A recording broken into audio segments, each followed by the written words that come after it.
ஹலோங்க, வணக்கம் and welcome to our channel kitchen நண்பர்கள். இன்னைக்கு நம்ம சேனலில் இந்த மழை நேரத்துக்கு சூப்பரான ஒரு ஸ்நாக் ரெசிபி தான் பார்க்க போகிறோம். கோதுமை மாவு வச்சு வீட்டில் இருக்க பொருட்களை வச்சு ரொம்ப சிம்பிளாக செய்யக்கூடிய ஸ்நாக் தான். வாங்க பார்த்துடலாம். ஒரு பவுலில் 1 கப் அளவுக்கு கோதுமை மாவு எடுத்திருக்கோம்.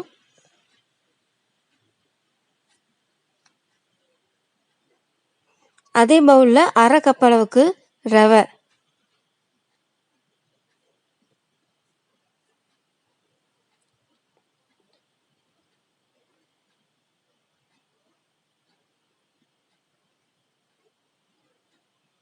அடுத்து ஒரு சின்ன பீஸ் இஞ்சியை சின்ன சின்ன துண்டுங்களாக கட் பண்ணி வச்சு அதையும் சேர்த்துக்கலாம். அடுத்து கருவேப்பிலையும் கொத்தமல்லியும் சேர்த்து குட்டி குட்டியாக கட் பண்ணி வச்சு சேர்த்துக்கலாம்.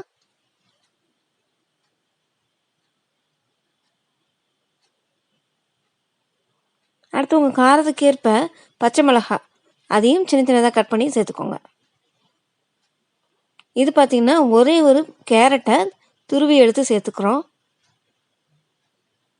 அண்ட் வெங்காயம் சின்ன சின்னதாக நறுக்கி வச்சுருக்கோம், அதையும் சேர்த்தாச்சு. இது பார்த்திங்கன்னா தேங்காய் துருவல். இந்த தேங்காய் துருவல் சேர்க்கறதுனால நம்மளுக்கு இந்த போண்டாவில் நல்ல ஒரு டேஸ்ட் அதிகப்படுத்தி கொடுக்கும்.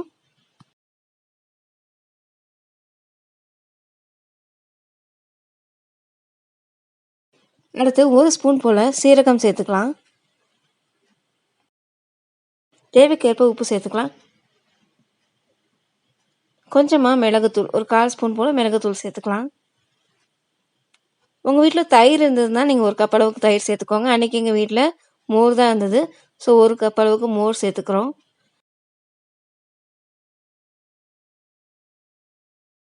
எல்லாத்தையும் சேர்த்துட்டு நல்லா அதை மிக்ஸ் பண்ணி விட்டுக்கலாம். மோரோ தயிரோ சேர்த்ததுக்கப்புறம் நல்லா கிளறி விட்டுட்டு அதுக்கப்புறம் நமக்கு தேவைக்கு ஏற்ற மாதிரி தண்ணி சேர்த்துக்கலாம்.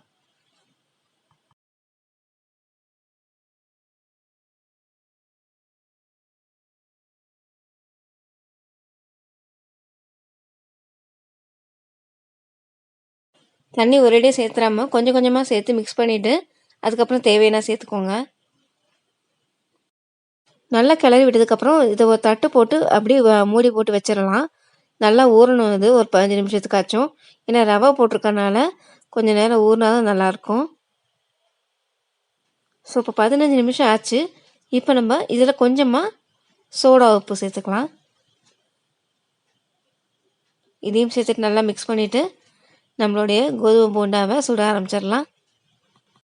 எண்ணெய் நல்லா சூடானதுக்கப்புறம் குழிக்கரண்டி மாதிரி ஏதோ ஒரு கரண்டியில் நம்ம இதை எடுத்து ஊற்றிடலாம்.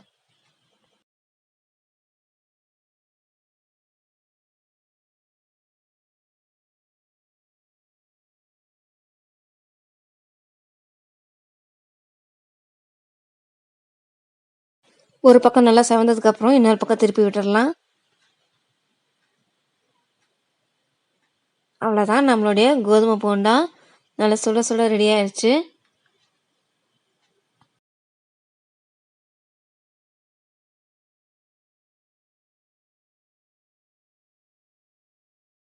நம்மளுடைய சூப்பரான இந்த கோதுமை போண்டாவோட தேங்காய் சட்னி வச்சு சாப்பிட்டோம்னா செம காம்பினேஷனாக இருக்கும். கண்டிப்பாக இதை உங்கள் வீட்டில் ட்ரை பண்ணி பாருங்கள். அது இந்த மாதிரி கிளைமேட்டுக்கு ரொம்ப நல்லாயிருக்கும் அது சாப்பிட்றதுக்கு. இப்போ ஒரு போண்டாவை பிச்சு காட்டுறோம், எப்படி இருக்குன்னு பாருங்கள். வெளியே நல்லா கிறிஸ்பியாக இருக்குது, ஆனால் அதே நேரம் உள்ளே நல்லா சாஃப்டாகவும் இருக்குது. கேரட், அந்த இஞ்சி, தேங்காய் துருவெல்லாம் போட்டனால டேஸ்ட் ரொம்ப நல்லாயிருக்கும். ஸோ இந்த வீடியோ உங்களுக்கு பிடிச்சிருக்குன்னு நம்புகிறோம். பிடிச்சிருந்தா லைக் பண்ணுங்கள், ஷேர் பண்ணுங்கள், கமெண்ட் பண்ணுங்கள். மறக்காமல் கிச்சன் நண்பர்கள் சேனலுக்கு சப்ஸ்கிரைப் பண்ணிடுங்க. பக்கத்தில் இருக்க பெல் ஐக்கானையும் ப்ரெஸ் பண்ணுங்கள். அப்போ தான் நாங்கள் அடுத்தடுத்து போகிற வீடியோஸோட நோட்டிஃபிகேஷன் உங்களுக்கு வரும். தேங்க்யூ.